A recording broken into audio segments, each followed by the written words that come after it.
Shalom saudara-saudari di dalam Kristus. Hari ini saya ingin membawa saudara-saudari sama-sama merenungkan firman Tuhan yang telah dikongsikan oleh Pastor Chris. Hari ini bertajuk Ketahuilah siapa dirimu dan hidup dengan sewajarnya. Untuk ayat pembukaan diambil dari Efesus 5 ayat 27. Berkata, supaya dengan demikian dia menempatkan jemaah di hadapan dirinya dengan kemuliaan, tanpa cacat atau kerut atau yang serupa itu, tetapi supaya jemaah kudus dan tidak bercela. Sebagai orang Kristian, kita adalah orang yang berbeza daripada orang dalam Perjanjian Lama. Dalam Perjanjian Lama, mereka telah dipanggil untuk mematuhi firman. Tetapi dalam Perjanjian Baru, kita adalah pelaku firman. Kita adalah ungkapan firman. Ia dipanggil sebagai prinsip cermin. Idea Tuhan adalah jika Dia menunjukkan siapa diri kamu kepada kamu, maka kamu patut hidup dengan sewajarnya. Oleh itu, apabila kamu menjumpai ayat Injil seperti di Efesus 4 ayat 25, oleh kerana itu, buanglah dusta dan berkatalah benar di antara satu sama lain. Bertindaklah mengikut apa yang Dia telah katakan dengan menjauhi penipuan. Cermin itu menunjukkan bahawa diri kamu sendiri yang bertanggungjawab membuang sikap menipu tersebut. Maka lakukanlah sedemikian. Ia bukan suatu perintah. Dalam Perjanjian Lama, ia merupakan sebuah perintah yang mengarahkan kita untuk tidak berbohong.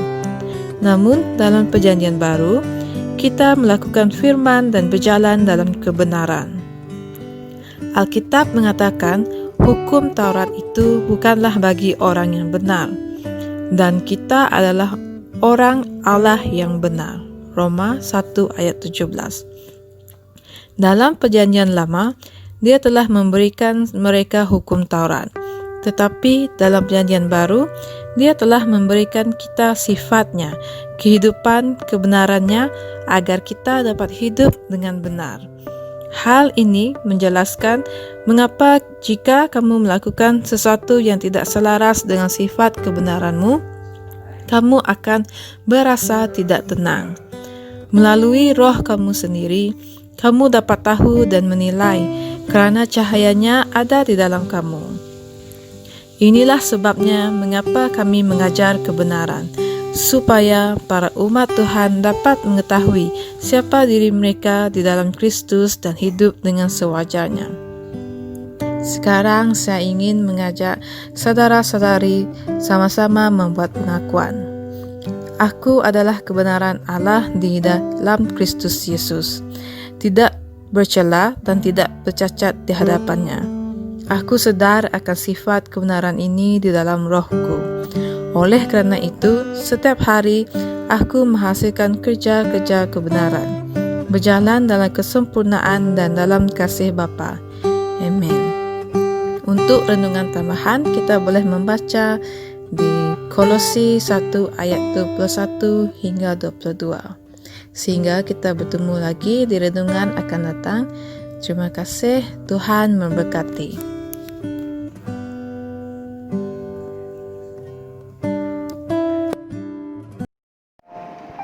Kami percaya saudara-saudari semua telah diberkati dengan perkongsian firman dari Rhapsody Reality. Bagi sesiapa yang ingin menjadikan Yesus Kristus sebagai Tuhan dalam kehidupanmu, kamu boleh mengucapkan doa ini bersama dengan saya. Ya Tuhan Allah, aku mempercayai Yesus Kristus, Anak Allah yang hidup dengan sepenuh hatiku. Aku percaya Dia telah mati untukku, dan Allah telah membangkitkan Dia dari kematian. Aku percaya Dia hidup hari ini. Aku mengaku dengan mulutku bahawa Yesus Kristus adalah Tuhan dalam hidupku, mulai dari hari ini. Melalui Dia dan di dalam nama-Nya, aku mempunyai kehidupan yang kekal. Aku telah dilahirkan semula. Terima kasih Allah kerana menyelamatkan jiwaku. Aku sekarang adalah anak Allah. Haleluya. Tahniah, sekarang kamu telah menjadi anak Allah.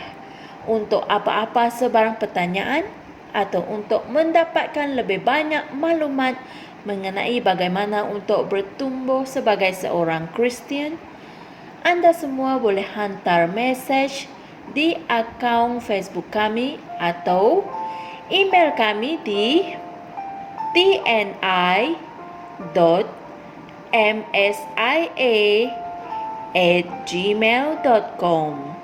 Sekali lagi, tni.msia@gmail.com. Tuhan berkati Anda semua.